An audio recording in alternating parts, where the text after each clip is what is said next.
Hi everybody, this is an update video, and normally I don't make update videos, but I felt there was actually a need to this time because I made a video earlier about the Kershaw Induction, so the knife we have right here. And sadly, I was very hyped up over it. I made a positive review of it in the initial video.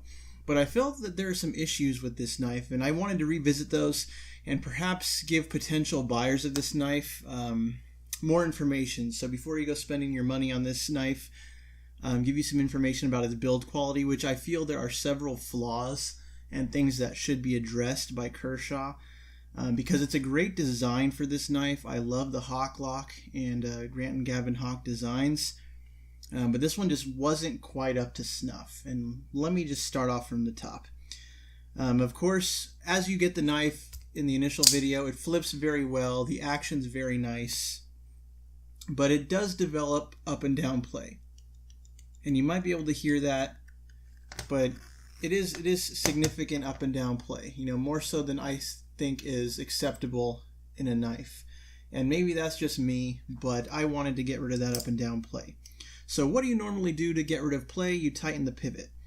Sadly, this pivot here was Loctited in, which of course normally is not a big deal, except this front pivot screw is just decorative. So there's no way to get pressure on both sides of the pivot. So when you would try to unscrew it, it would just spin. So that's poor design right there. Because what's interesting is that when you do unscrew it and get it apart, the actual pivot pin is a D-shaped pin. So it shouldn't spin when it's in the knife, except when the holes were drilled for the pivot, they were circular holes. So even though the pivot is a D-shaped pivot pin, they just missed that mark. So if you look closely there, you're going to see right here this little gap because it's a D-shaped pin, but the hole is circular. So as a result, this is just going to spin on you because they did Loctite it in. So sadly, what I had to do, I'm sure you noticed already, but here on the front side, I actually had to use a Dremel to screw in, or to Dremel in a slot, so I could use a slotted screwdriver to hold in one side of the pivot while I heated the screw and removed it with the Torx bit on the other side. So that was flaw number one. You can't even tighten this or disassemble it reliably without damaging the cosmetic pivot on the front of the knife. So that's no bueno, that's no good. So looking at the other side of the knife, of course, I'm not even going to put it back together yet because I'm going to take it apart on camera. I wanted to get rid of the play, so that didn't help. Tightening it down doesn't help because when you get to a certain point, the detent stops holding the blade in entirely. So let me tighten it up again because I finally got it to tighten up by disassembling it. Check out that blade. It sticks out. Now, of course, you can push it in. Here, listen to it. You can feel it grinds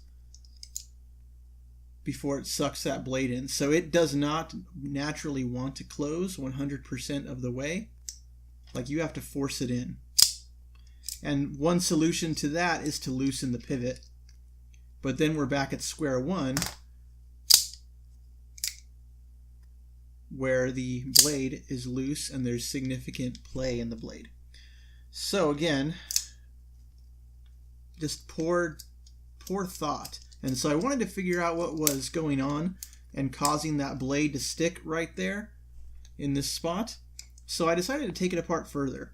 And so let me do that on camera. And of course the actual design is kind of interesting, and it's cool to take apart because it is a unique knife.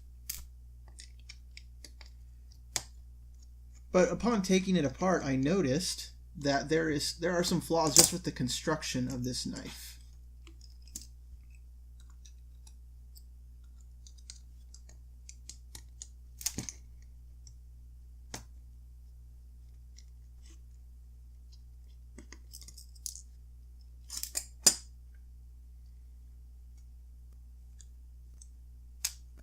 So first off, I'm just going to separate the pieces, and right in here is where the guts of the knife reside.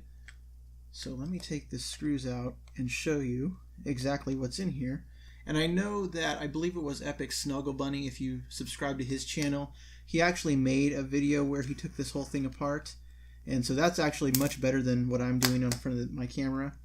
So watch that if you're more interested in just the internals of this knife.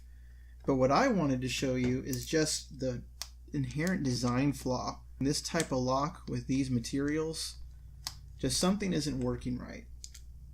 So as soon as you get this front plate off, of course you have to be super careful taking it apart, or the spring pressure inside is going to cause your springs to go flying across the room. So you just got to really carefully get that. So there we go. Alright, so these springs in here come right out. There we go. Alright, so here's the inside piece, and this is all aluminum. And I believe that is where the issue resides. Because if you looked over here on the back side, look at that exposed aluminum in this area. Unfortunately, when these pieces are in here that make up the action, the springs let these pieces move freely up and down. So they sit like this. And when they're on this side, this tip right here moves up and down like that. So this piece of aluminum starts to wear. And unfortunately, a burr actually appeared on this particular knife. And so when that blade wasn't entering the handle fully, it was because this steel lever here was getting caught right here where it meets the aluminum. So right in this particular area. So it just was not a smooth opening or closing, and that was that gritty sound you could hear when I was forcing the blade shut. And so what I tried to do to remedy this is I took a small round file and just worked it in here, right on this area. Now I know this isn't a file, but I worked it on this area to try and smooth out the burr. And it did help a little bit, so here in the video it's actually much better than it was before I disassembled the knife. And that's why right now you see a little bit more of the raw aluminum exposed in this area. But it was actually pretty bad because right here the whole aluminum part was just raised up. So just very interesting to see how, of course, when steel wears on aluminum, the steel is going to win. And this critical part of the knife was left as aluminum construction. And I know I showed in my earlier video that the Kershaw ram, which also uses the hawk lock, I'm fairly certain this one is an aluminum handle knife as well, but it doesn't have any of the same issues. So even though the hawk lock design is similar, it's still super rock solid after years of service. So just with this particular knife, the injection, I mean, you could tell a lot of effort went into making this knife, and of course it's made in China. So just the assembly of this thing had to be a bear for factories to deal with. But it's not even a fit and finish quality, it's just a materials issue. Because aluminum riding in this pivot area is going to naturally wear down over time. And so if you just casually flick your knives, like a lot of us do just to pass the time because it feels good, it's a way to keep your hands busy, this is going to happen to you. So there's really no way that other than making this steel or titanium, or even just steel, this particular point, I can't think of any way to get rid of such an issue. I did notice on the back spacer, or on the stop pin, I mean, right where that sits in the frame, you'll notice the aluminum is also raised up. It might be hard to see on camera. Let me bring it closer.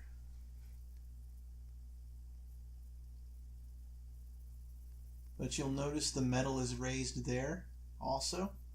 And I don't know if it came like that from the factory or if it's just a result of the stop pin, working itself into the frame repeatedly.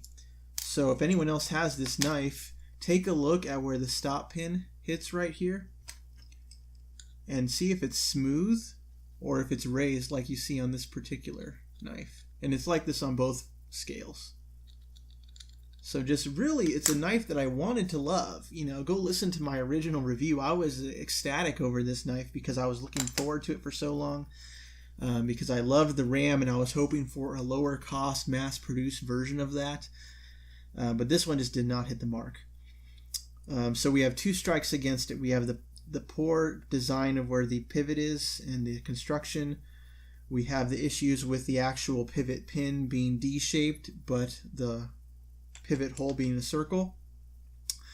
A smaller third issue that I might mention right here, the screws for the pocket clip are held in by these little washers. So this almost got lost because you screw the pocket clip in through here, and instead of drilling into the actual aluminum handle, the screws thread into these two little, I think they might be plastic, I'm not sure, or metal, these two little inserts, which is interesting because they do that on this side of the knife and they don't do it on the other side. So if you were to carry this left-handed, you're screwing basically straight into the raw aluminum, but if you carry it right-handed, you're screwing it into these two inserts, which I don't know what the difference between these two handles is. So that's kind of interesting.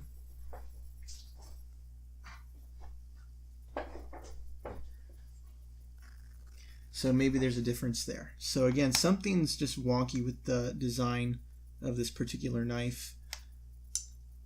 And the aluminum maybe wasn't the best choice for a handle material. So that's just my video here. I know this was kind of discombobulated in the idea, but hopefully this makes sense for you. I'm not going to reassemble this sucker on camera because it's no fun to do.